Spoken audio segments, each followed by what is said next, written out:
So, without further ado, I'd like to offer to you William Shakespeare's As You Like It for all of you.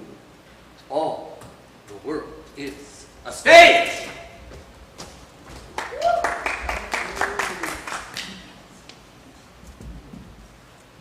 As I remember, Adam, it was upon this fashion. Bequeath me what I will, but pour 1,000 crowns. And, as thou sayest, charge my brother on his blessings to breed me well. And there begins my sadness. But I, his brother, gain nothing under him but growth, for the richest animals on his dunghills are as much bound in his eye. He lets me feed with his hinds, bars me the place of brother, but as much as in me lies, starts mutiny against servitude. Yonder comes my master, your brother. Go apart, Adam, and thou shalt hear how he shake me up. What make you here, sir? Nothing. I'm not taught to make anything. What mar you then, sir? Marry, sir, I'm helping you to mar which God made, a poor, unworthy brother of yours, with idleness. Know you where you are, sir? Oh, sir, very well, here in your orchard. Know you before whom, sir? Aye, better than him I am those before me. I have as much as my father and me as you, albeit I confess your coming is before me, near to his reverence. What, boy? Come, come, elder brother, you are too young in this. Wilt thou lay hands on me, villain? I am no villain. I am the youngest son of Sir Roland de Boys. He was my father, and he was thrice a villain. And the father begot villains. Sweet masters, be patient. For your father's remembrance, be at accord. Let me go, I say! I will not till I please. You shall hear me. My father charged you in his will to give me good education. You have trained me like a peasant, obscuring and hiding from me all gentlemanlike qualities. Therefore, allow me such exercises as may become a gentleman, or give me the poor allotting my father gave me by testament. With that, I'll go buy my fortunes. And what wilt thou do? Beg when that is spent? I will not long be troubled with you. You shall have some part of your will. I pray you leave me. I will no further offend you than becomes for my own good. Get you with him, you old dog! Is old dog my reward? Most true, I have lost my teeth in your service.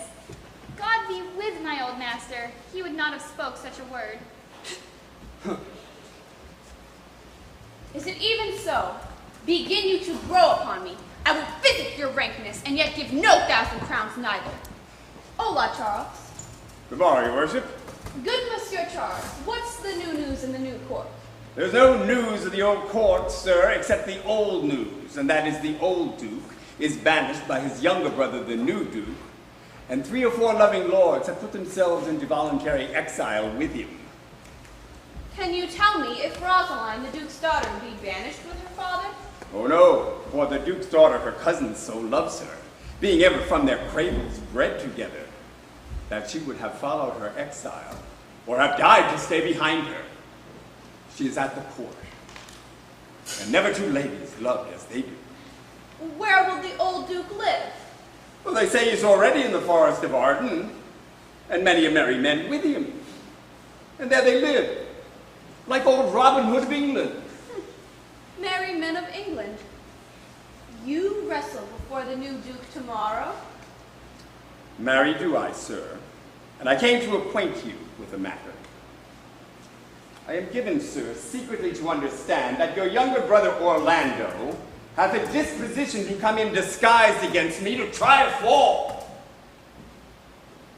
Tomorrow, sir, I wrestle for my credit, and he that escapes me without some broken limb shall acquit him well. Ooh. I came hither to acquaint you with all, that either you might stay his intendment, or brook such disgrace well as he shall run into, as it is a thing of his own search, and altogether against my will. I'll tell thee, Charles, it is the stubbornest young fellow of France, full of ambition and envious emulator of every man's good parts, a secret and villainous contriver against me, his natural brother. Therefore, use thy discretion. I had a leaf thou dost break his neck as his finger. For I assure thee, and almost with tears I speak it, there is not one so young and so villainous this day living. I am heartily glad I came hither to you. If he come tomorrow, I'll give him his payment. If ever he go alone again, I'll never wrestle for prize more. And so God keep your worship. Farewell, good Charles. Charles.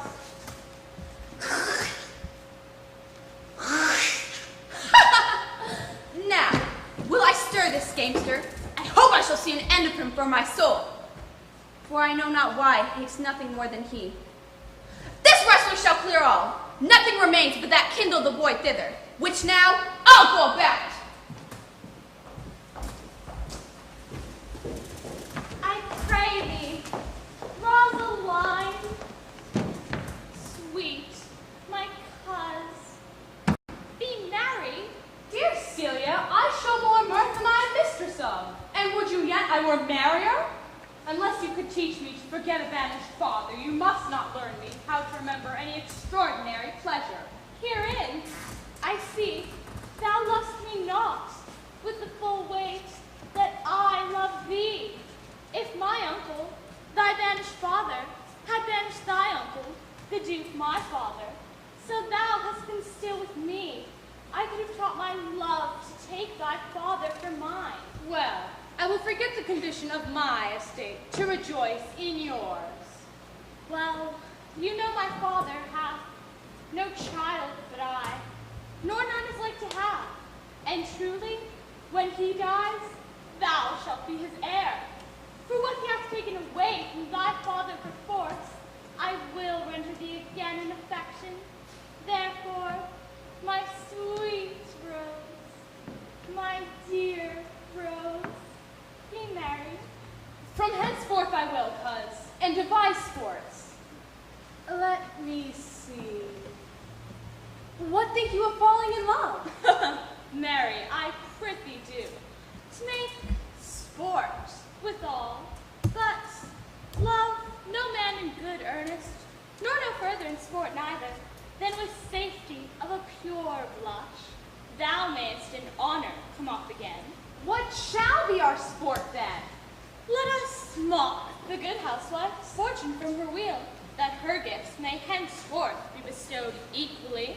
I would we could do so, for her benefits are mightily misplaced, and the bountiful blind woman doth most mistake in her gifts to women.